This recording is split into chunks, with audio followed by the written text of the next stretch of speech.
I feel like you're saying we need to upgrade this music. Yeah. Upgrade. Let's go. I'm ready. I'm excited. Well, Welcome welcome to another episode of Above Average Black Men. Yours truly, Chris Spencer Sr. Chris Jr., as always, here to empower, inspire, and uplift the community. I'm jumping ahead of myself because my brother's not here. I was ready to say, make sure you like, follow, subscribe, interact with us tonight. For sure, drop questions, comments. We'll be reading them live on air as they come in, as much as we can. But today is a great topic, I think. It's a trending topic. Two topics. Yeah. Yes. The first topic, I kind of share with my dad here. I don't know if you've seen any of the videos, but it's young men, black men, trading Nike Techs for crew necks, quarter V's. and 3/4 zips. They are. But I see the trend. Young people work for me. Mm-hmm. They ask for those over the hoodies now. That's funny. How long has it been like that? Instead of getting hoodies, actually, I never paid attention to it, but I think back about the last couple of months it's been like that. Because you go to order, and they used to order hoodies. Mm-hmm. So now everybody's like, no, I want 3/4. Everybody's starting with the 3/4 thing.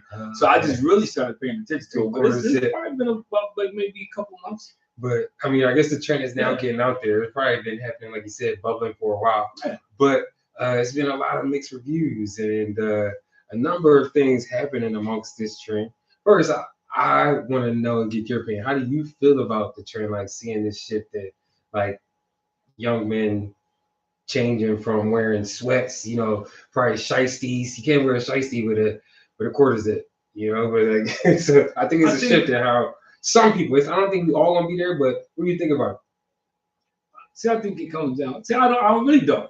This is why I don't have an opinion. One, because we know this is a copycat thing, generation, man. Is like I give you a perfect example. I was with a young boy today in school. He had a nice sharp pair of New Balance on, black, with the Jordan, this kind of soles and everything. Mm-hmm. I was like, yo, man. I said, yo, that's pretty cool. I said, what kind of sneakers is that? I don't know. I said, yo, and the end was on the side. I was like, yo, they New Balance. I said, yeah. So and they were a newer model. How old was he? He's in middle school. So I guess he bought. Oh man. You think he would know? I guess at a certain age what you wearing. No, but they buy stuff because they see and they like it. Yeah, and they just see somebody else wear it. Yeah, that's happening more and more. They see it and they go out and buy it. So like I've asked kids like, what does that mean on stuff they have on? Mm-hmm. I don't know. I just like the way it looks. So I don't know how to take it yet. So, but I am going to start asking, start conversations around this. Yeah, like why? Like what's the shift? I mean, but I think along with that kind of shift, some of what I've seen is also with the quarter zips, they're like drinking matchas, so it's like no coffee, they drinking matchas, going to Starbucks, drinking iced coffee. Yeah, right. Yeah, so it's like I think one kid told me, he says, I don't even like iced coffee. Additionally, right, but with the shift, it's like now I think it's kind of funny, but they introducing themselves to different things, even though it's like maybe, I don't know if it's a joke or a serious or not, but I think like in a way it's going to open these guys up to things that they've never experienced. They're going to walk into rooms and I feel like be looked at different or treated in a different way that is unexpected. See, my question would be this: is it maturity or just another shift in fashion? And that's also the question too. Is it maturity or is it just okay? This is just a new fashion trend. It's some people I think that are going to take it to that level of like maturity, and I do think it is some people, like you said, it's just kind of a trendy thing for now, like to look cool, be cool. But I think the funny or ironic part here is it's going to be a part of the trend where they're gonna be like, you look like this, you're gonna have to start acting a certain way to kind of keep up with the trend, But that's going to be the issue, because I started this week. I started recording sessions. They're gonna read books by trend, but they're not, because this is the issue. I started recording some of my sessions and talking to young people. So some of the questions I ask is about right and wrong. That's part of the problem, because a lot of them don't really have a sense of right and wrong. Mm-hmm. So the behavior is not changing until you figure out what's right and wrong. Right. So they're going to look the part, but when it comes to actually living the part, they're going to struggle. So it's like I should say this all the time. You can teach somebody how to get a job. That's the easy part. Mm-hmm. Now teach them how to keep the job is where it gets complicated, because then you got to show up to work every day. You can't be telling people off. So I think they will look the part. Like I see guys now. You see guys where I see fewer and fewer guys with the butt hanging out. It's funny because I see more older guys doing that now. I see more older guys than I see younger guys. Younger guys, they got on the 40 going 14. They got on like the I don't know what you call them, but they got like the skinny sweatpants on now. Joggers. Yeah, but they not tight, but they fit firm, and they got the 3/4 on. They don't have, before everybody was big and bulky, and the hoodies, the hoodies pulled up. You don't see that as Shrinklings, but you see people in the street acting like that. I see older guys in their 30s and 40s getting out the car like pulling their pants up, but I see more and more younger guys, even in school. I see more and more younger guys getting away from the hoodies. Right. So, I mean, but you don't think ultimately, there might be a shift in the behavior that comes with that, just kind of holding yourself to a different level? Like, because again, I got to show you some of these videos, because some of them, they trying to be articulate and say different like words that may not necessarily be in their vocabulary. So now they want to fit in. It's like, wow, I got to look up this to say this. Like, I think it could be a positive shift. I think it could be a positive shift. The more you see it, you're like, you see how they're getting treated a little different. Right. Like you go in the store. If I act like this all the time, or if I, let me play something for you. You tell this voice. And I got an extra question for you after this, by the way. Okay. So when I think from right or wrong, how people like determine what right and wrong is, I feel like it's certain actions. Like, no, I'm saying let's say, Ray, you see somebody, you see a friend, Ray. But I'm saying, but this is a conversation, but yeah, like you said, you do see shifts in the way they talk. Yo, man, they actually, and I didn't realize you just said it when I'm recording them. Yeah. You can hear the difference in the way they talk. They're not cursing. Before you got to tell them, yo, don't say that because we want, be careful what you say. What they're not, So it is a shift in the way. That's why I didn't play it to get the context of it all, but just to hear it. Yeah, because when I was listening to them, when I was recording them, I was taking back how they were speaking. Yeah. Most of them only act like that because that's their favorite rapper or favorite person they look up to the most act like that. But it's funny because we talked about that. I asked a question, and with this group of guys, it wasn't that. This group of guys they were actually not realizing. I think what they said, not what Chris said. They saw the difference in, I guess the rappers. They did talk about a lot of negativity in the rappers, the music they listen to, and the things they say. How it's all negative. So it was a different conversation. Now that you say it's like, but they do dress it. I mean, even when they come in there, they like one day do came in with coveralls on. The overhaul thing. So I'm just saying. So you do now that you say it, and I see it. I don't have to say take your hoodie off. I always say take. So then there's a little bit of a shift. So like think about that. How you used to be in the classroom and you had to say that a million times. Yeah. Take your hoodie off. They walk around the home. Take your hat off. Now it's just they ain't taking a hat off, but at least it's just the quarters it down. So they ain't got the hoodie on to be something that's like a distraction or so I got because I don't say I always did like the quarters there, so I'm been no different anyway. But so when do you think that came about this generation? Is it rap? Where did it come from? One thing Devin just said when you did say music is they mentioned like rap is out of the top 100 for the first time. Yeah. And since the 90s, 80s, 90s. So it's like for that to be out the top 100, and then to see a shift in how a generation is moving, I think that kind of speaks volumes. Like people are tired of it. Like you said, how that kid is speaking, they're tired of the negativity and then just painting this picture of doom and gloom. And I think maybe the internet does have a little bit to do with it, but kids are seeing that there's different ways of living and different opportunities out there. Like I think that is kind of broadening the youth's mind. And again, there's so much irony in it because even if it is like a fad or a trend and like people are just doing it because that other person doing it, it's actually something that's pretty cool to me. Yeah. It is. It's just like a dope trend though. It is because it's funny because even when I was talking to middle school kids today, because I recorded the one I played you from yesterday, the dad recorded some middle school kids, and when you give them a topic that has some teeth to it that they can actually talk about, they do speak different. You don't have to say don't stop saying it. Don't use the word. Remember recording it. But they're also a little more mature now. They are. Let me take it back. They're a lot more mature now. Yeah. Even in high school, I got a high school group that man. Let me tell you, sometimes like being in with kindergarten. But I mean, but I'm hoping that the dress changes that, you know what I mean? Because it's like, if you're going to dress like that now, act a little bit different. Before I got here, I told Angela, I was like, man, if you look at pictures back in the day from like the 40s or 50s, whatever, kids, he was dressed in like 3-piece suit. You couldn't tell how old he was. Or they did have overalls and, So it's like now, I don't know. It's like that was not on the Sunday. They got dressed up, but when you live in the on kingdom, Sunday go. They did. And Sunday go to meeting Colton with the church. They got dressed a certain way. If you go back and look at our Easter pictures, when I was growing up, we were dressed right. So it's just like I don't know. But also, you guys acted differently. You were a little bit mature. It's like when you almost, I see. I remember you got all got the same thing. That was every Easter. Like many temptations. And my mom made our stuff. I'm just saying, we just, that's how we dress, man. I had a little hat to go with it, man. Because I did it here. But I mean, it's just kids are doing it on their own. They're choosing to.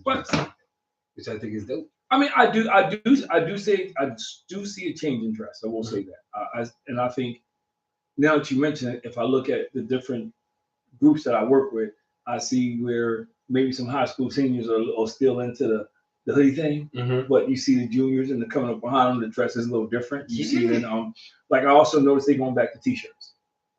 I see a lot more t-shirts, and I'm going back to the white, just plain white tees. Yeah, I'm starting to see more and more of that. Like big white tees or just like the fit white tees, and they'll have on a jacket or something over top of it. I noticed they starting to wear more dark colors again. They dressing like how we was business casual coming out of college. So, first couple fits, like they would have on like they have on if they did wear zip up, pretty zipped up to here, you see the white tee. Yeah, so I do. They dress a little different. They about to have on the cardigans. You about to see some Nah, I think you're too. No, I guarantee it. Somebody gonna do it. Everything repeats itself, Dad. We're seeing it. We're seeing it happen live in front of our faces. I just don't see this. I don't see this, and I'll be shocked if I see this generation start wearing some bell bottoms. No. We see some bell bottom pants. All it takes is one person. Well, that's all it. But if you go, I don't know when last time you tried to buy clothes. The sweats are going back to that. Angela, they don't have the. I like the taper ones. Now, when you go to buy, you try to go to somewhere to buy a decent sweatsuit, unless you get in the car with the elastic at the bottom, they're going back to the big bottom. Anytime you buy something, you got to try it on now. Like, that's all I'm saying. I'm not going. You got all different types of. I do have an interesting question on this topic because I was watching a couple of videos before I came here. A lot of younger people are also saying, and I think this phrase gets blown out or this too used, or people don't even understand what that means. They're saying this trend is anti-black. Anti-black in the sense of trying to force you to assimilate to what they think, we should look like. Which are you talking about? But see, this is a younger person. But this is interesting because I was having a conversation with a group of people about 2 weeks ago, and we were having the same conversation in different age groups. You're always going to get those group of people who associate black with the negative things. That's what it was. Or they get the cultures twisted. They think rap is our only culture.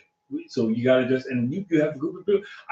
It's a funny story because today somebody was telling me how they were in the school, right? Thank you. And the school I'm in, one of the schools I'm in, when you go to after school, you hear Temptations, you're hearing Earth, Wind, and Fire, Cool and the Gang, and there's older guys. So they were saying, yeah, man, but they in their school they got an older guy. They walk down there, he playing drill rap. I don't even know what that is, but they say he in the hard stuff. So I'm saying, so you see, I think you still have some people who associate the culture with the rap. They don't see before that, and they think anything outside of that is non-black. So, like if you show up in the cardigan sweater, they gonna say, yeah, they do. Well said. Well, when I was growing up, the phrase was "you acting white." Yes, so I think they changed it somewhat over the time. Yeah. Pretty much, like I said, history is repeating itself. It's just coming out in different ways right now. And I think like that idea of like that's being anti-black to dress that way is absurd. Especially like you said, if you look at history and over time, like we've been the culture. We've dressed a certain way. Like we brought flash and disaster, everything in our own way. And even with this, like this trend right now at the quarter zips, I seen another video of like a group of white guys get together. And they saying it and doing it too, talking about some no more Nike Techs, bro. Quarter zips. what? And like, so there are people upset about it now where it's like, man, they're killing the movement because they feel like white people are doing it now too. But the only thing to me that it shows and proves is that like we are the culture here. We are culture movers and trendsetters. Yeah. And if you can't see it with this right here, and then like just understand how much power that we have ultimately, like if we can find a way to like put this together and like really get things going, like that's what makes me excited about this. Is like it may seem to be a silly trend, you know, we don't know necessarily where it can go, but I do see some hope and some opportunity of like, like maybe there might be also a shift in behavior along with this kind of shifting kind of, because like some of the trend I see like, oh, I can go over here now. Like I can do this. Ain't nobody say nothing to me yet. Like, or like, oh, ain't nobody like down my back like hounding me all the time. So it's like, unfortunately, you know, when you're wearing a different uniform. I mean, I think the behavior part is a little more challenging. I think the behavior goes when you spoke earlier about reading and things like that. I think that's what's going to shift the behavior.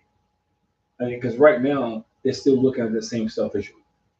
You know, for as much as they say, you know, but they're watching the same kind of shows, they, you know, the videos and stuff they're looking at on their phone and everything, they still feeding themselves that other crap. They changing the dress and even somewhat the vocabulary, but that's still what they're feeding themselves. That's still the norm for a lot of people. You know, I was talking to some high school kids last week. Mac, I'll be back with them tomorrow. So they want to talk about relationships. So you're talking about relationships. But a lot of stuff they say is kind of like, you know, they just don't know. You know, like, man, what could they possibly talk about? Man? Well, because they talk about, no, they're different though, but because they think they're in love in high school now. They're talking about you know, ain't that different. Yeah, it's different though because the things they're talking about. People back then thought they was in love too. Not, but the I probably know what they're talking about. Yeah. The conversations were that's definitely different.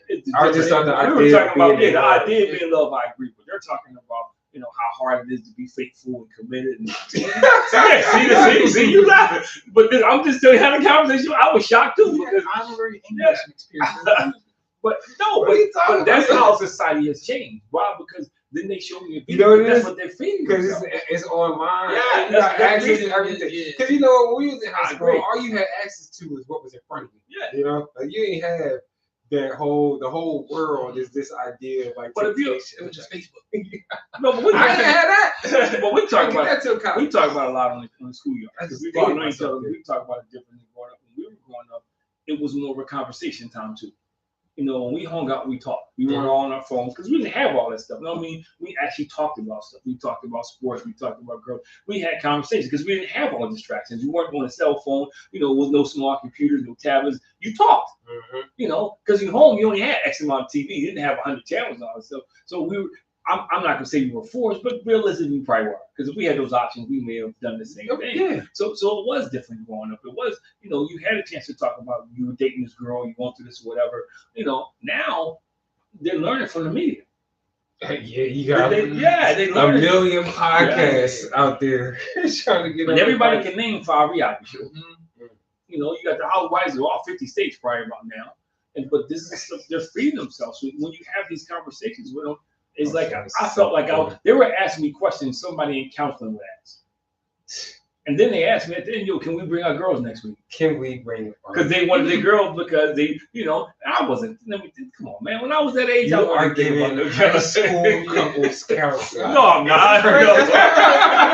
They trying to turn it into high school counseling. That's a TV show. I know. I didn't say yeah. I said no.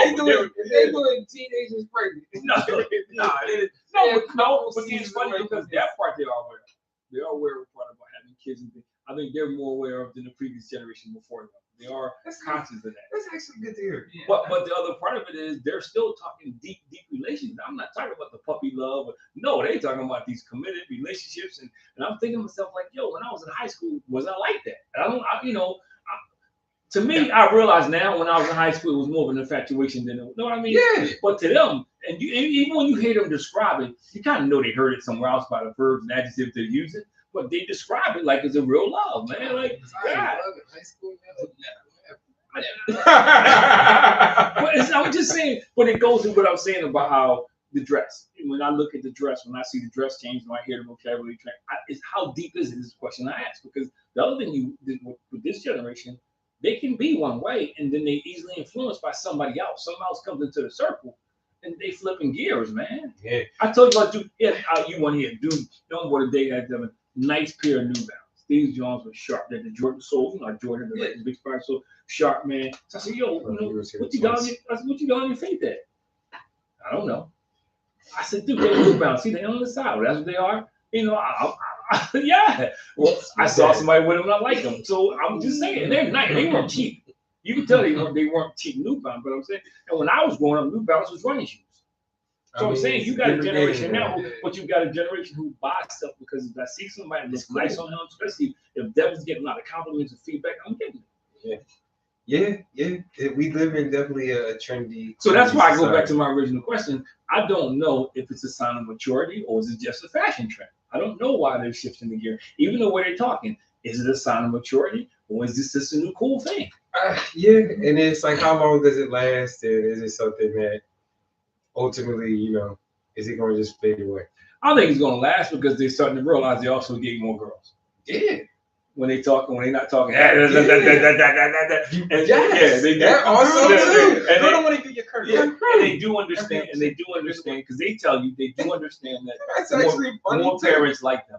Yes. Listen. Yeah, but they don't. They learn, man. They learn. Listen. That is also, you unlocked something crazy here that we didn't even talk about. That women also like it. So ultimately, they are going to do what they see women ultimately like. So it's like, man, like phrases women, because you still got some true. I think that who just, you know, they are. I think that that's also unfortunately a shift that we're going to be seeing. Like, I like to see, like, yeah, some of these boys are. Well, I will honestly say this. I thought I would never see this. They're not chasing. I thought I would never see this. It does appear, from my limited sample size, that the guys are becoming more mature when it comes to relationships and girls. I mean, the guys, when they're around each other, they're just silly. Yeah, because they're big. But when you get, so that part is odd. Even when it comes to and this is a real small snippet, even when it comes to violence, it's like a guy will let it go and the girl holding on to it forever. You know, I do see a shift, you know, where guys, especially like when we were talking about relationships, they were like, the questions they were asking, you know, was like, I'm like, you were like, yo, these grown men questions you asking me. You know, manipulated. These guys are working, no, because they don't know and they want to know. You know, one guy was funny. One guy, you know, they don't watch this. He called his dad a thought. So, yeah, man, they don't have the guidance. But it's funny because he recognizes his dad's behavior is wrong. You want to do it the right way. Most times people cheer. You know, my dad is doing this. He's doing this. He probably sees his dad got a ton of kids. Yeah. No, this one don't. But I do have one that I'm working on. I feel bad for, man. It's got like 11 kids by like 8 different women. Yeah, that ain't working. You know, and now so he's trying to figure out how to be different. But the guy I was talking about is a bunch, but not like. But the point is, that's another thing. These guys are starting to see that maybe the numbers thing ain't what it cut out to be. Now they don't know how though, because the biggest thing with them is not just. I think they don't understand that as a man, temptation is something you want to deal with. So your whole and I blame some adults for this because you make people think you want to meet this one person, you only want to see straight, nothing's going to, and they're struggling with that because they want to be this, but society is saying like, yo, I want to be there to tell them, you don't even worry about it. I do. I tell them that, but I know, I get it. But you know what the issue is? Know what the other issue is? For some of them, man, that's the first real affection they got because nobody at home is saying, I love you. Nobody at home is saying that, or nobody at home is saying, I love you for who you are. Not, you know, that's for some of them, that's what it is, man. You know, and for some of them, they're going to buck wild because of that. I know. Because now, you know, this girl all of a sudden is giving me something. Oh, she sees me. And one thing they said that blew me away when they said this, that, ain't about getting that. And I was like, I've never heard a group of high school people say that. They said, is about, and they name other things. That's still on the list, but they were naming these other things. So I do see a shift, but also see they just, you know what's wild? I said this, I posed this question to my fiance before because I was like, what do we hear out here that is positive about young black men? You hear black girl magic, you hear like how black women are the most educated this, but what do you know or hear as a slogan or statement about young black men or black men? For Black positive? boys, yes. Oh, you're not gonna hear that. And I think it's tragic. YNs is the only thing you'll hear. Right. And I think it's a tragic thing. Especially it speaks volumes to when these black men, like they have, or young black boys have somebody that's giving them some affection or something. And for them to say it's not even about the physical, it's just about like probably just receiving some type of positive. But I'm gonna tell you, I can answer that. I can answer that for you. It's crazy. There's more women giving back than guys. There's more women out there saying, I want to go into a high school. I want to go to a junior high school. I want to do something than guys doing it right now. That's just the reality of it. There's more women out there saying, hey, we complain about it, but guys are talking about it in the barbershop. Guys are talking about it all kinds of ways, but try to get guys to go into a school. Try to get guys to be a part of a mentoring program. Try to get guys to do stuff they don't.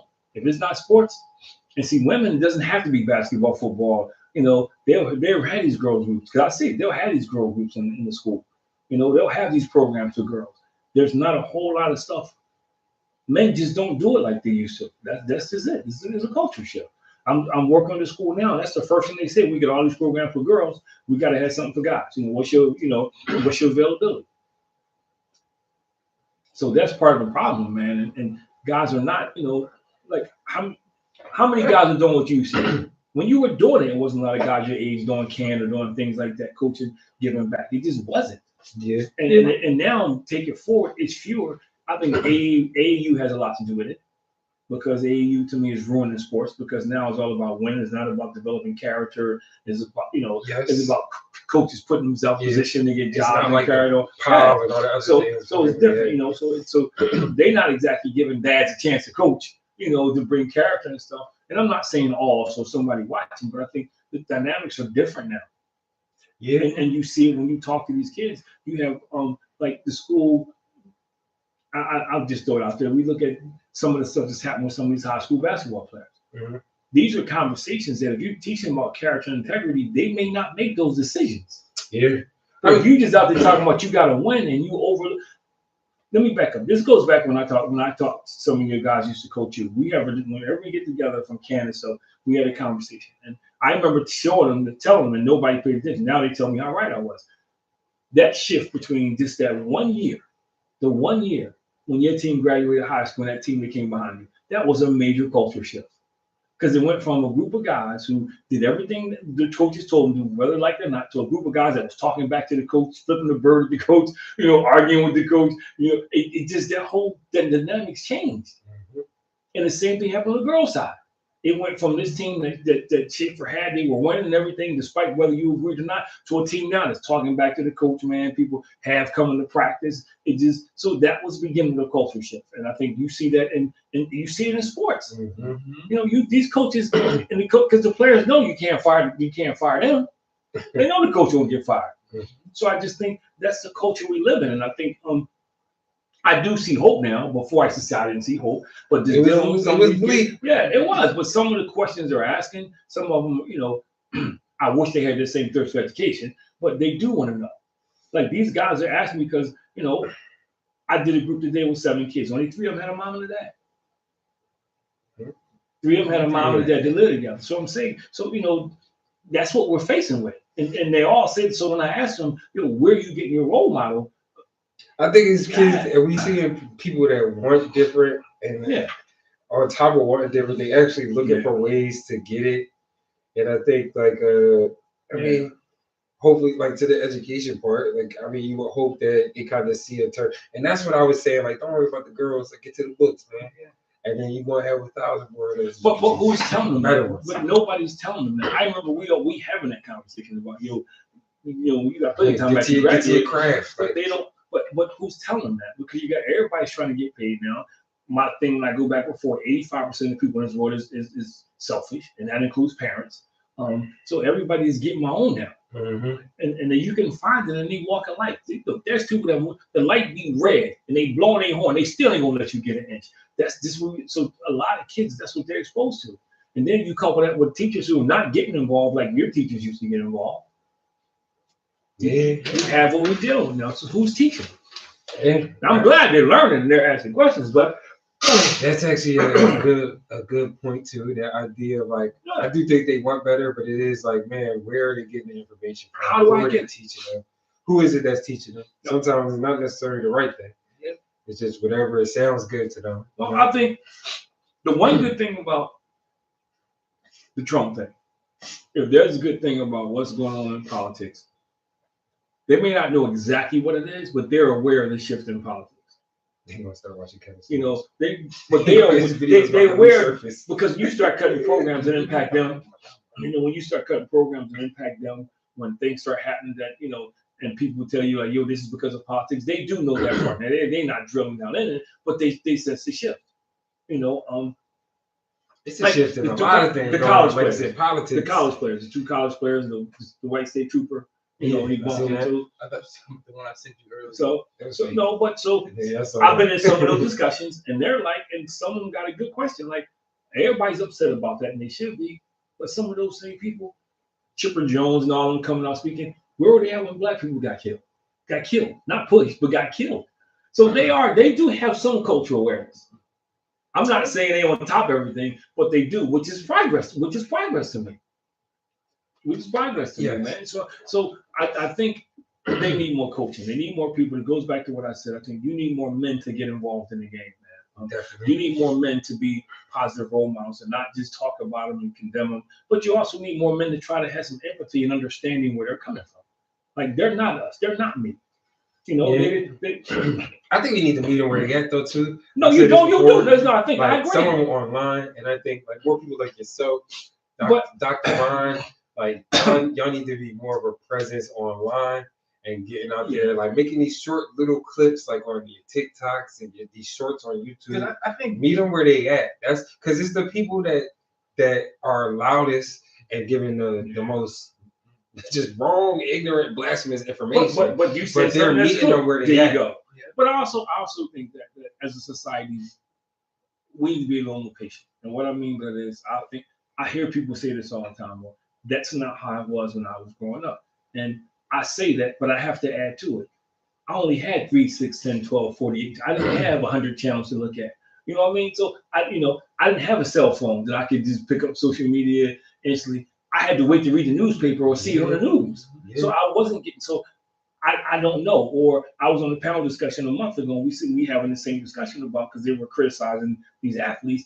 I don't know how I would have acted when I was 18 years old, you know, or 17 years old, a freshman in college, and I got $20 million, you know, and nobody can tell you what to do with it all of a sudden. You know, I don't know. I would like to think I would be responsible, but I don't know.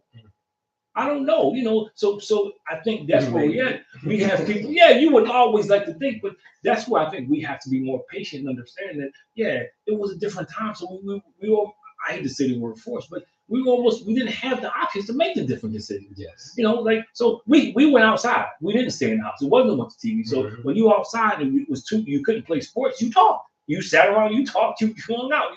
You know, I wasn't a card player, I wasn't a board game player. So we were forced to communicate. Now you can go out to dinner and see 5 people in the same family and nobody's talking. Yeah. So I think those opportunities, you know, my generation and the people who are right behind me have to be more patient and understanding when they're dealing. That was a big thing when it came out, but they got to be more and like, these kids drive me crazy for lack of maturity. But I got to remind myself, and you said it.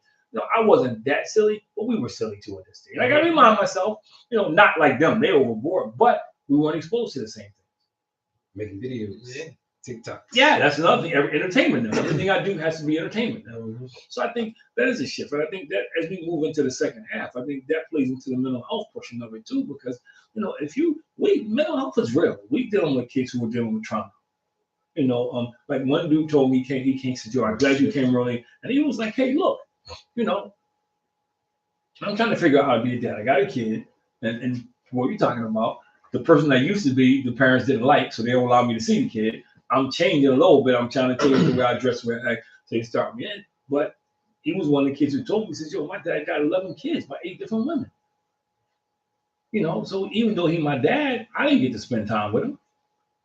When I see him, I call him dad, but he never really was, you know. So I think we got kids who deal with that. So and him and his mom struggle because unless you really rolling it in, you ain't taking care of 8 different women, 11 kids to the point where everybody, you know, is close to balling. You know, one shit I've seen that I really enjoy is like people not enjoy, but you see the difference, like how people talk about the candidates and futures of the world. Where before I feel like people giving them praise, like, oh, they're getting this many women. Where now it's like they got this many kids by this many women. You're not even seeing your kids. Like Dad said, you're not even seeing your kids to build a relationship with them.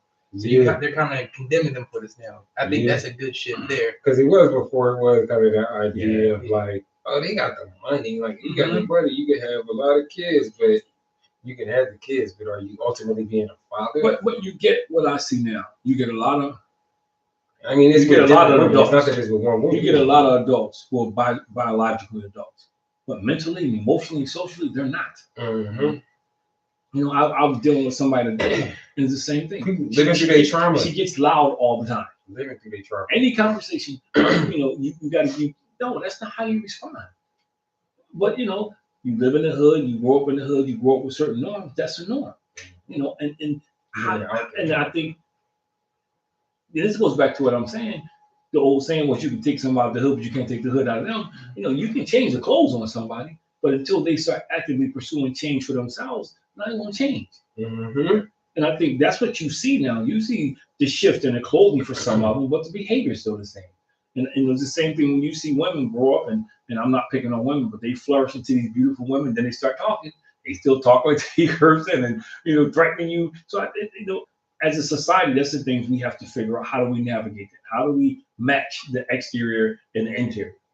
You know, and I think that's what we're struggling with. I think and mental health is real because if I got trauma, and I don't know it's trauma, that's a problem. I was about to say, like, I think there are good little people out there who talk about that they do have trauma, they mention it, and they say it all the time. But no, that's all they do is talk about it. They have it. They say it. They don't do anything about it. They listen up every day. Like, well, I went through this, and I got this. Well, do something about it. You know, because some people wear it as a badge of honor. Yes. Because some people wear it because, you know, that justifies my behavior. Yes. You know, that gives me a free pass. That's what I'm saying. They do. And then there's some people because I want you to feel sorry for them. But I say the same thing, you know, until it's one thing to identify you have an issue, but until you deal with the issue, it don't matter. You can say all day long, I'm bleeding to death, but if you don't sew it up and put it back, you're going to die. True. And I think when we start talking about trauma, I think, first of all, trauma needs to be redesigned. Let me say that. I say that because, or defined. That too. Because most people think of trauma, they think of the most tragic thing. And you put out a word, but trauma could be, you know, I have kids who are traumatized because COVID. People died on COVID. Grandma and grandpa lived with them. I have kids who were traumatized because they found out they were poor. And they tell you, before COVID, they wore uniforms to school, they got free lunch, they had 3 meals a day. Then COVID happened and schools got shut down. They trying to figure out what to eat, what to wear. They didn't even know they were poor. But I'm just saying, it's a different kind of trauma, you know. And then what happens is you got some people who are traumatized who grow into adults who carry into their relationships. Yeah. And trauma is the thing you can't judge, you can't see, you can't tell. So until you start dealing with this stuff and identifying it, it's an issue. And a lot of kids I deal with, even some who frustrate me, they're dealing with trauma. They're dealing with trauma, man. And I try to tell people, I've learned to look at the issue and not the person. Although with adults it's hard. But when it comes to kids, I've learned to look at the issue and say, you know what, it's not the kid's fault. You know, it's the issue that they're dealing with. Now, some adults, but they don't, you know, and adults are the same thing. I know some adults who dress up, man, they can dress when it's time to dress. Like I said, let me back up. Like I said, I see more older people now with their pants hanging down the hood than I see high school kids now. Because I think it's crazy though. Our generation, our older generation, it's like they got Peter Pan disease. Like they all just want to be kids for the rest of their life. I like in the conversation in the barbershop. When we're in the barbershop, the conversation, you know, you go in there with the older guys, it's a whole different conversation. It's a whole different conversation. I'm in there. I don't want to mention the other barbershop. I mean, they're talking about Kareem. Yeah, but the other barbershop, they're talking about booty relations, you know, all kind of crazy stuff. When you go in this one, you ain't hearing that. Yeah. You know, that's just, so, and I'm not knocking the cop, but it's a difference. And I think when you start exposing people to different things and you start stretching them, then they get a chance to grow. And I think the clothes, somebody's exposing to them, but now how do you work on the inside? Even with the trauma, how do you help people work through the trauma? Like therapy. Therapy is a bad word for an African American community, especially men. They don't want to go to therapy. They don't want to hear about therapy. It's just, and I think that's still true. Yeah. And my generation is still true. It's still true. Well, it's funny because when I asked both groups about it, they said the same thing you said. The high school kids in middle school, like, yo, if you need help, you got to get help. Yeah. But you sit down with a bunch of older guys, and you start talking about therapy or marriage counseling, yo, they don't want to hear that. I think like my age group is like a battle. It's like hit or miss. I think it's probably more into it. It's still some guys that they'll probably do it more as a couple, less by themselves. I think that. So do you sense? Because somebody said this to me. Someone asked this question.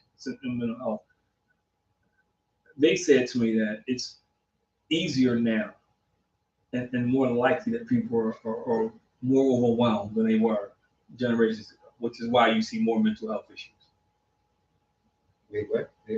People are more overwhelmed now, so many things happening, going on. That's why you see more people now and who need help mentally than versus before. Now, I have my opinion, but I want that they have more to be overwhelmed by. Yeah, they say people now. I get. Yeah, whatever people get overwhelmed by, it's more likely that that's happening now. I mean, I wouldn't say I got more overwhelmed than someone that grew up during civil rights. What is a different kind of overwhelmed? I'm saying, I'm like. No, but you can grow up in civil rights. You can grow up in civil rights, but be in the community and never be directly impacted. So you don't. I know you're talking about somebody who's going through it, but if you live in the middle of a community and you stay in that community, you go to school in that community, you may not feel the pressure to venture outside. But what they're saying is, and I'm not going either way. What they're saying, like I look at it now. There's a whole. Your mom and I talk about this a lot. When y'all were younger, we had a lot less to think about. Mm-hmm. A lot less to think about. When y'all were younger, it was more, are they getting education? Are they safe? Go back and forth. Now, what they looking at, what they listening to, who's on this thing. Mackenzie, when he's on the tablet, when he's on his tablet, I'm listening like, yo, who's that? That voice sounds low deep. Who you talking to? That's what I was thinking. It's different now. The idea of like, you're taking in a lot more. Yes. At a younger age. And I think that has a lot to do with it, like just kind of that being overwhelmed and overstimulated at times. Like, but you hear that people that make and create these things, like the tech that we use, they don't even let their kids use it. But I think that's why when I'm counseling people and telling people, they don't let what's your off switch? You got to have an off switch. At some point, you got to turn the media off. At some point, you got to turn it. I call it noise. You got to turn the noise off. You can't constantly bombard yourself. Read some books, know what it is. And again, my shameless book plug, and people, matter of fact, I sold 100 copies. People were getting excited about the book. Because one of the things we talk about that, most people don't deal with their inner voice. Most people don't deal with that thing inside them that when you got to do right and tell them you can do wrong. Mm-hmm. And you can get away with it. Just one time, ain't nobody watching you, and why? Because we make it seem so bad. We make it seem, I talked about this in the shelter because I do work in the shelter on Monday mornings. We had a conversation with them. They are the biggest enemies because, they know they can do something, but then they have a voice inside. Hey, remember you failed that time. Remember, or the trauma that they went through because somebody called them fat or ugly or stupid or dumb. Those things, man, it's hard. They do. So, but especially if nobody's offset, if nobody's telling you you're not those things, and see, some of us, we laugh at it because we never went through that. We got thick skin, and then is a guy I know, and I'm not gonna say his name because sometimes he watches. No, we grew up together. But he know who he is. When I tell the story, he's going, no, he's not ashamed. We were playing 14-16 baseball, right? And we were playing in the championship. And I had just got a cast off, so I couldn't swing a bat. I just got a cast off, and the game was online. It was 2 outs, and one of us had a pinch hit. So they pinch hit him, and he never swung. He took 3 strikes, right down the heart of the plate. God was throwing hard in the defense. And I ran into him, and every time I run into him, here we are years later. And what he said to me was, he said, my life would have turned out differently. And I'm trying to figure out how. if he hit the ball. If he would have took a swing, but then no. A's at the game. No, but see, you cracking jokes, but now I know what he's talking about because at least if he took a swing, he probably felt like he tried. He didn't swing. It's like I just stood there and watched the ball go past 3 straight times. You know, and I'm saying to me, because I've been in that situation where I've made the last out and I've gotten the game winning hit. I'm not sitting here. Yeah, I've been on the foul line where I hit the one. You know, look, I remember one time, and it's funny because there's a guy teasing me when I see him. I'm talking Big's back, man. I'm shooting free throws, man. I'm like 10 for 10 in the fourth quarter, man. You know, so we get down to the end, you know, and they foul me by accident. I got to shoot, you know. So, you know, I'll make the first one. I'm cracking up. He said, "You gonna miss this one, man? Get out of here. You must be out here counting bigger mine." They took everybody off the foul line. I missed. so I ended up being like 14 out of 15. But it's funny. But I didn't go commit suicide. I didn't go like it didn't change my life. Even though he teased me when he see me, I didn't. But for some people, that stuff is they traumatized. But I'm like you though. It's not like the open nails there. You hit a grand slam, somebody's gonna draft you and change your life. But to him, it's a 14-year-old. but to him, psychologically, it impacts him. It's like how many 6 miles per hour. How many people you know are still impacted by their first love? They are. Their first relationship, you know. And the ball, it was fast in the 60s. It's like when I was in high school, Al Taylor and Mike Lutz, they were both throwing the ball close to 90 miles an hour, and it was a big deal back then. Of course, they did. It was a big deal back then. And I remember, you know, not bragging, but I remember, I'm just gonna put it out there. People know this is a true story. You know, I got to hit off both of them. I got a clean set. That guy's watching. And I pulled. No, it wasn't. But I pulled the ball. I didn't hit the right field. I pulled the ball clean, hard hit single. You better go to the bank. You know, but you know what? Guess what? Where did they get me? They both went on to do better things. Nobody probably remember that one. Nobody, if they're watching, they probably say he did. Like, did I play against him? It wasn't. So I'm saying it wasn't that big a deal. It was more of a big deal to me than them. Now, if I say that to people, like Marquis for a shot back. If I say that to people I grew up with, and who played at the time, they would think, "Oh yeah." But people who didn't know baseball, they didn't care, man. It's like basketball. I played against some of the best guys. Who cares? Nobody. But I could have went out there and put up a triple-double against the best, but nobody cares because those guys want to play college ball. Who cares? Nobody said to say we had to tore you up when you were 16. I'm a legend. Oh, I'm a legend of my own mind. So I say, but there's trauma for some people, and we laugh about it. And I think there's true stories. There's a guy who used to play for the Georgetown Warriors, Freddie Brown, and they were playing, Michael Jordan, and he accidentally passed the ball to James Worthy. Georgetown was playing for the last shot to win, and he actually turned it over past James Worthy. James Worthy goes down. North Carolina wins the national championship. Well, this guy was slated to go to the NBA. He ended up going to jail. He ended up going to jail, man, and just so I'm just saying. But he never got over that moment, man. So I'm saying moments like that do damage some people. Yeah, where it's like it just can't. Yeah, that mental it is a little bit of mental toughness, mental fortitude to be like if you get down, get back up again. But we assume it's a very it's just everybody psychology to it. I understand that.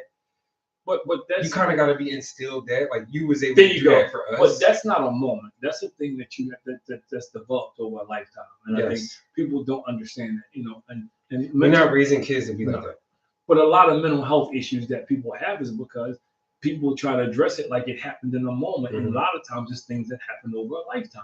And everybody wants to try to explain it away or no. And even as a kid, he's just being a boy. He's just being a girl.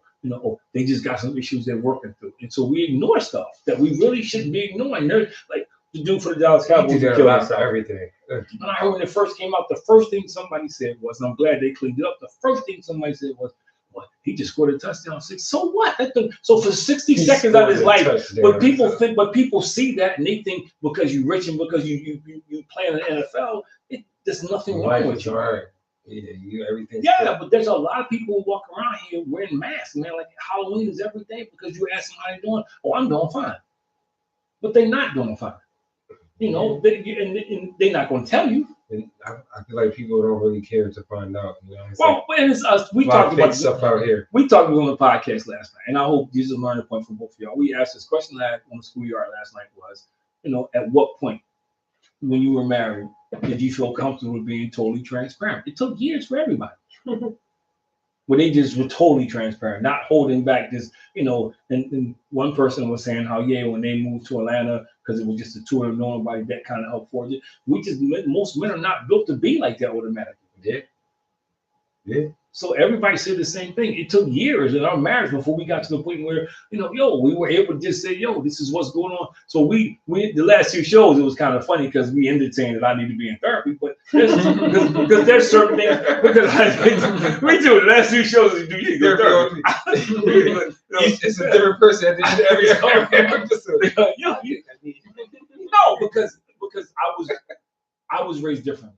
You know my dad. I mean, we all know, but you know my dad. My dad was a stout dude who and y'all saw the softer side of him. Y'all saw the softer, but my dad was like, if ever I went to him and I wasn't talking like I'm talking to you, I was whining.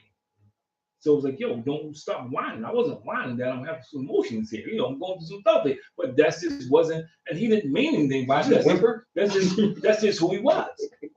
See, you know, and so I was raised differently, and I wasn't taught that, hey, it's okay to say, you know, we said it inside the house, but I wasn't taught that you go out there and we didn't hear it a lot in the house, but I went out there telling somebody, like, now I can, I love you to Tommy, one of them guys I know.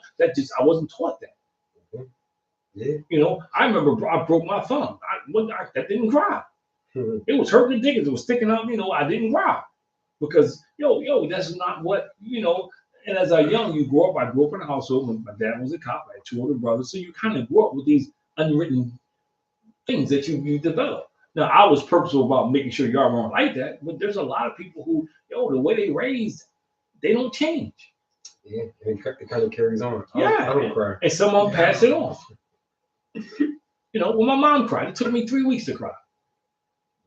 3 weeks. I was doing, and then it came out the clear blue sky. I got up one Sunday morning, I was doing so, and then it all hit. Same thing with my dad. And then it just took a while to set in. So, I mean, I'm not proud of bragging about it, but so I was built different. So I'm getting better. But it took a long time before, like now, your mom, I'm not talking about everything. But for a while, it wasn't, we first got married. I thought you were about to say, I cry all the time. No, but I'm saying I wasn't sitting there just open my heart. It's funny because there's this clip somebody sent me, and somebody saw last night. This is a show. And I always see clips. They send me clips. It's like 3 men and 3 women. They sit up on the panel and they ask some questions. So this is the second time, but this guy was like, hey, look, I got a problem. First, it was a girl a couple months ago, but he said, hey, I got this girl and I really love her, but she doesn't know how to let me love her. And they was like, what do you mean? He says, because, he says, I was raised by women, so I know how to love, a woman. But and we talked about this before, this whole toxic masculinity thing, either you or you too soft, to her, if I'm hurting, I tell her I'm hurting, I'm too soft. But if I don't say anything, I'm not a communicator. It's like, it's like you don't communicate. So it's like, I'm trying to figure out how to communicate now. Do I communicate? It's like I be careful how I say it because I'm a wuss if I go to her and say, but then if I don't tell her, I'm shutting her out. So you see that a lot. I'm okay. That's what a lot of people resort to. I'm okay. I say this all the time. I'm okay or I'll be okay. People ask I'll be okay is the most you can show. But you laugh. It's a song on right now who I love by Maverick City that says, I'm not okay and it's okay not to be okay. Because there's so many people walking around saying I'm okay. People ask me how I'm doing. I say I'm living my best life trying to anyway. You know how much conversation that always generates? Because people don't hear that. And you know what? Every day I'm not living my best life. I say it though. But there's some days, man, like today was tough for me because today was my mom's birthday. So every 19th rolled around, I kind of struggled. And May 5th, my dad, or May 3rd. So I struggle. So I kind of struggle, man. But I didn't say that, because, and part of it is, why? Because vulnerability. You know, I make sure. That's why I make sure I tell you guys I love you almost every time I say it, because I think it's important that you do learn how to say it and express it. Because I think you need to learn how to say it and express it. Because I think too many times somebody dies and then you say you wish you would have, could have, should have, and you can't. And my grandma used to always say, "Give me my flowers when I'm alive, so I can smell them not when I'm dead." Because I got to look up at them. And I never really knew what that meant till later on in life. I do. But I think, you know, mental health is one of those things, man, where that distorts our view. And for some, it becomes their reality. And I think we have to deal with it. Like the guy, Keyshawn Neely, the football player. Yeah. Everybody thought he had it all together. Beautiful fiance, man. NFL contract. I think it's a second-round pick or something like that. He scored a touchdown on Monday Night Football. Dude he was living torture. He was, because he never got over his mom's death. And to your point, and people coming out saying it now, you know, I never really asked him how he was doing and really understood to ask him the second time, no, how you doing? The young college player who killed himself, you know, because everybody had him pinned to being guilty of his accident. You know, same thing. Really, all those guys are saying the same thing. Yeah, I asked him how he was doing, but I never really said, how are you really doing? It was like, hey, what's up, bud? How you doing? And they were there and they would just talk, but they never got deeper to say, yo, how you really doing? You know, and there's a little thing too there where it's like, even with asking, it's like being comfortable enough to say. Like, I don't think like some people even, because I've talked to friends sometimes, and like it's gotten to that point where it's like you almost had to re-ask again, but it's like that person is, or now they feel comfortable just saying like, man, it took a lot for me to even say it, but this is it. Because it's hard. It's hard to be that open sometimes. Those guys, 6 of us on that call, I've known since kindergarten and first grade. I know in my mind and in my heart, I know in my heart that if I called them and said, hey, I'm going through something, they would stop and talk to me. But would I do it? And that's the problem. It's not there. And that's what they were saying to me. They were saying that's why you need therapy. Because I don't know if I would. I don't know if I would say, yeah, I know I could. I know if I called them right now, 1 o'clock in the morning, any one of them, Vince, Mike, Tommy, Kevin, if I say, yo, I'm really struggling right now, yo, what's up? What's going on? They would. And I had no doubt in my mind. But would I do it? And that's what I struggle with, because they said they would. I don't know if I would do it. Yeah. I mean, if you really got to it, you know, I think I still don't know. To see a therapist. Yeah, I mean, it's like there's certain things that I could sit down and talk to your mom about, and she would greatly understand. I do, but I also know there's certain things that she probably would understand. But in my mind, in my heart, I don't know if she would understand. I know she would understand, but in my mind, I'd be like, yeah, because you know why? It's like the same thing with you. With y'all. I know if I called y'all, it wouldn't be an issue because we had that relationship. But in my mind, I'll be like, yo, man, are they going to see me differently? Nothing you did, nothing you did or said did that. But in my mind, that's what I would be saying to myself. You know, and so I think this is my issue, it ain't your issue. But I'm saying there's a lot of people just like me that even though this stuff around you, man, but you get inside your own head. That's why I think this is one of my best books. People love the book, by the way, because you deal with that. You sometimes who inside you screw you up more than anybody else in your life. It does, because in your mind you think it's just, you know, we sitting there laughing, joking, watching it back, but it's just that's true. But it's just like basketball. It's just like basketball, though. You know, if your head ain't right, you know, you can have the best form and everything. Yeah. What it is, if your head ain't right, man, you don't play well. I don't care how great shape you and how, you know, if you in your mind you struggling, you're struggling. And then there's times when you play, when you just put it up and they go in. Yeah. Your mental gotta be right. So, but I think people don't realize, that when it comes to life, man, you know, when especially, and this is my thing, a lot of relationships struggle because of that. Because you got two people bringing this crap into a relationship and it's not addressed. You know what it is though too, I think relationships. I mean, we're going down a different window here, but like but mental health plays into it. Yeah, because I think relationships hold a window or a mirror up to yourselves, you know. And I think sometimes you got to choose to see it. You know, if you want to be in a healthy relationship, I don't think a lot of people do that enough to look at it and see sometimes like, man, you talk about this, what am I bringing into this? And it isn't always just the positive things of what am I bringing to the table. Yeah, you're bringing some baggage with you. That's everybody. And I don't think it's enough of that out there to be like, man, what am I bringing into this? And what am I putting down? Because can you identify? I am the table. Because You saw that video? Because the thing is, can you identify what the baggage is? And most people don't. Most people don't see the issues as being the baggage. It's like, I say this all the time. I got a Volkswagen and I got 10 suitcases. I meet your mom, she got 10 suitcases. 20 suitcases not fitting the Volkswagen. So you start throwing stuff out. And then all of a sudden you get to your destination, you unpack the stuff. You don't know what's in these suitcases. I don't know what's in our suitcases. So now I'm married, I'm unpacking the suitcases and this stuff is coming out, man. So because we don't know to ask those questions and we don't know, we won't identify, we don't self-identify our baggage. We don't see what's wrong. They really don't. So I think this goes back to mental health. And I'm not saying everybody, but when you have issues, of course you don't see your issues. You think it's normal. You think it's everybody else. Mm-hmm. You don't think it's you. Yeah. And there's people with mental health issues who would write 4, 5, 6, 7, 8, 9 times, man. And it's not them. It's not them. Yeah, it's everybody else. You know, every job you went to, some mess happened. But it ain't you. Yeah, so it's like I got this kid in my program. I'm talking to little kids today. in the program, right? And, somebody came and says, yo, so-and-so smacked me. So I'm like, why are you smacking people? Well, they picking with me. Do you notice that everybody you smack is smaller than you? They not picking with you. You targeting the right kids. You ain't walking around smacking no big kids. So, but in his mind, no, man. I mean, I don't know. Sometimes small kids, you probably call them fat. He just a regular small kid, man. He just, you know what? You can tell that people bother him, and he's taking on these other kids. It's going downhill. Oh man. So it's just, I don't know. It was interesting, man. So, but we made it without a world we live in. Barely, definitely went under his breath 2 seconds ago. But what do you think? What do you say about it? Oh man, but no, we had a great episode. You make me Jalen Hurts references. Oh my goodness.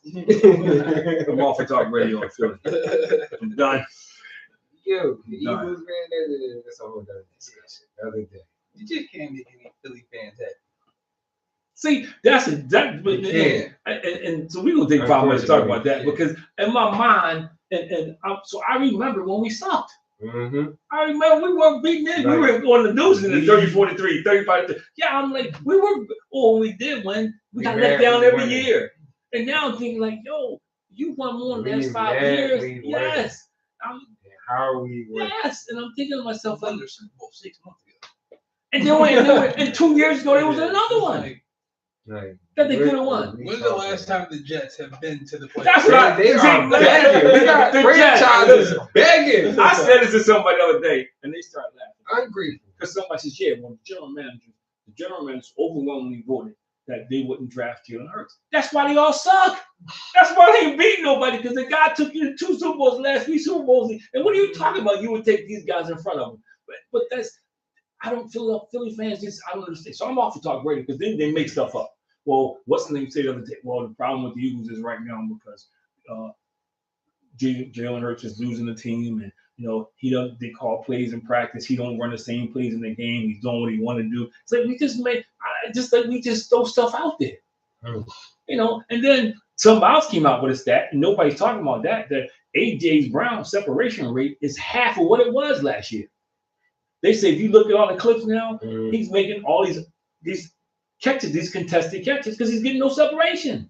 Well, last year he was out front of people. They said now guys are older. They said, well, not even that, Chris. People know now. They know the route you run. They know the tricks you do. It's not like he run a 4.240. They know that now. You gotta have a better scheme. Yeah, for the offensive coordinator. But even him, Jerry Rice was great because he adjusted everything. Dude, running the same, he think he went out muscle everybody. That's not happening anymore. These young boys bench pressing trucks. They are, and they run it. So I think I say that because this part to Philly fans, man, I don't understand. They call him for the backup quarterback. Somebody says, well, what do you think about him? He played in games that meant nothing. The sample size, could he take him to? You don't know. That third preseason game. Yeah, killer. Yeah, he took water Giants out last year. But I'm sitting there saying this dude has won. He's made the playoffs every year. He's won more than he lost. He should have been the MVP of the Super Bowl. They lost, and they said he didn't lose the Super Bowl. The defense didn't get one stop in the second half, which nobody talks about. I was like, but this town, man, I just don't You get can't it. be happy. No. Can't be happy with Like success. now, the Sixers are starting to show some promise. Right. And everybody crying about the process now. Right. Yeah, everybody, the process been over. The process is been over. What Let are it we go. talking about? Yeah, Just, you got one of everybody say you got the best Tyrese backcourt. Yeah, Maxey is a star. not him. You got Grimes. BJ, yeah, star. and that's what you talking about. And what's the other dude Grimes, that got your boy? No, star. one I'm missing. BJ. No, BJ is the nail guy. Don't say that's my guy. I say he had a nice jumper. He can play a little bit. But instead of people saying like they don't play defense, they gotta learn how to play defense. But instead of people saying, "Yo, we finally got a foundation team here that's gonna be pretty good," you keep talking about Joel Embiid and a bad. Who cares? And it's funny because I do feel like sometimes Philly is tough. Man. Yeah, it's just we can't just be satisfied with what we have when where we came from was garbage. Like, listen, we have teams that are contending, playing well. Nobody thought the Sixers were actually even going to be any this. Well, except for myself, thought they were going to be this good or have this type of coming out with BJ. I go back to the Eagles. I remember when the Eagles Wally Hammer used to run back punts 60 yards, and Tony Franklin would kick like a 50-yard field goal, 3 of them, and they would win 9-3, 9-6. You know, I'm not a McNabb hater. Don't get me wrong. He's the Eagles' offensive boy. Dude, you ain't won a Super Bowl. You got there one time. I'm just saying. I like him. I like him too, but you hear comments like football wise. Cam Newton. They're playing Cam Newton, and I know he feel bad. He feel like an idiot. He spent this whole half hour talking about how, oh yeah, y'all gonna get it now. I ain't never played anybody like Detroit Lions. They average all these points a game, man. I know. I know. Yeah. So, but even you, like, why you talking about how it hurts ain't this? You didn't do any half of what he did. I mean, he is. They need something to talk about. I agree. I do. It's like it but don't beat up on the black dude. Sunshine, talk about some of these bad white quarterbacks. Don't beat up on the black dude. Justin Herbert just had 81 yards and a pick. Josh Hurts is through 2 interceptions the whole year. It is kind of interesting though, because I don't be hearing them. I don't hear half the talk of like Josh Allen and like Joe Burrow. Like, I mean, but like it's just like, but they Trevor Lawrence. I told you, yeah. Well, Trevor, he's but even when they get your receivers, these teams, man, Chase Young get the ball 30 times a game. That's why they didn't beat nobody. Jefferson, they don't go nowhere. They can't. Yeah, their defense is hard. But they still, but you get the ball, but you're not going anywhere. They can't stop nobody. But even when they could stop somebody, when they made it to the Super Bowl, it didn't mean anything for the Bengals. Yeah. So you getting the ball 20, 30 times, they don't. The game is trying to win a Super Bowl. Mm-hmm. Like now, and I was laughing because when Rice come back, man, Kansas City gonna take off. They get speeding outside. They're not taking off. So I think. I mean, they don't have a receiving corps for them. I'm just saying. No, but I'm saying what everybody was saying when Rice came back, and everybody said, I just think because me hit a nerve because I just the way they talk about sport Phillies and like for instance, the Phillies is bombed on you so many years in a row and nobody talk about it. How many years they let you down? Especially this year. But that's Philly. I'm like, they let you down so many years. They let us down when you just knew they were going to win. They don't got no black athletes out there. Well, you got to have some, but you ain't got nothing. Some though. That's my little pet peeve. But I just think they need a Ryan Howard or but I just think in general, and I don't think, and I just think in general, and I think that's another proof of my point. 85% of people, man, is selfish, man. Yeah. I want you to win, but you got to win on my terms. Right. You can't just be happy for the win. Yeah, but you can look at all the yards, Josh Allen, all the yards they got. They're all struggling this year. He's like, I'll take the wins, Look at the team look at the teams the Eagles beat. Kansas City, Tampa Bay, good team. Detroit. Yeah. They beat the best teams in the NFC. Nobody else can say that. And I said this to somebody the other day, and they stopped and thought about it, and I told them, prove me wrong. Hurts is the only guy. Our defense, man. Our defense. But Hurts beat all those guys. Even before the year, he beat Mahomes. He beat Herbert. He beat all those guys. I'm just saying that think our defense. Yeah, you got that. Well, some games. So Minnesota, True. And the defense didn't do well against the Giants. But I'm just saying, like, they need to be talked about. Like, instead of us talking about what the offense is doing, talk about how the defense is good. But it's not pretty. People don't like that game. The Ravens teams that have those good defenses. Yeah, you know, not just the all that and just get Yeah. Super Bowl from that. And not see that, but this is a part I think that this goes back to some people, man. They just ain't happy, man. They just not happy. We hit the far sentence to not be happy about. Yeah, I think they can invent stuff, and that's why I'm through with Philly Sports Radio Talk Radio because they feed the frenzy with the nonsense. They feed the frenzy with the nonsense, man. Like, I mean, that's part of the culture, Dad, and like TV. Yeah, man, like, but gotta be something salacious and I what can we say to get people talking? fire everybody. Get everybody wound up. Fire everybody. If I can't, I used to be able to watch sports and think that I'm comfortable with what they say. Now they not even telling you the Try to truth. watch it on mute. Yeah, but I mean, you don't even know half of what they tell you is true or not. And now everybody can say, "Oh, I got it from an unnamed source." What's his name's favorite line? Steven. I'm not going to say. Trying to get him. I ain't on. Remember Derek Gunn too? Yeah, that's Derek Gunn's favorite line. I remember we're closing this. I remember Derek Gunn said, he says, "Yeah, man, the Eagles are not happy with Hurts when he was a rookie. He got sacked 7 times." And then AJ Brown came out and said, not AJ Brown, Devontae Smith came out and said, "Well, how you get 7 times? We only playing 7 on 7. He wasn't even rushing the quarterback." But inside source told him he got sacked 7 times. So I'm just saying, I don't understand. He pats the ball to him. You don't say that when he pat the ball and take off and get you a 20-yard run. Or when he scrambles out. That's how trauma, man. They traumatized. They lose their heart. We got to get to some 3/4 zips. Maybe that'll change it. Maybe that'll change with the bird thing on it. Maybe that'll change it. I am not. Maybe that'll change it. An above average black man 3/4 zip. No, he got to. I don't want everybody wearing no brand. Yo, no, that's for us. People gonna be asking for that one. That's hot. I can order. Yes, I want one. I can order them. I want one. Nice little 1/4 zip. Coming soon. Order them. You just tell me what color you want to see. You sticking with the same color, or you going with different color? I kind of like this kind of gray. A little bit lighter gray. Is that cool? You think? I think we should get 3 different colors. No. You want purple? Yeah, I like a purple one. A purple one is crazy. Purple is royalty. I know it is, but you don't see nobody wearing it. Wakanda. Yo, man, let me do this in my movie. Proud Street. You ever see my cash app? What do I send back? The Wakanda symbol. That's my thing. I'm keeping it alive. I'm all for it. I'll bring it. Take it easy, everybody. Thank you for tuning in. Why are we saluting? What the heck is that? This for Mr. Kennison. I'm not smooth. Anyway, Check them out, kids. so yeah, we'll see you next Wednesday for another show. Above Average Black Man. Same place, same time. Years ago. Too funny.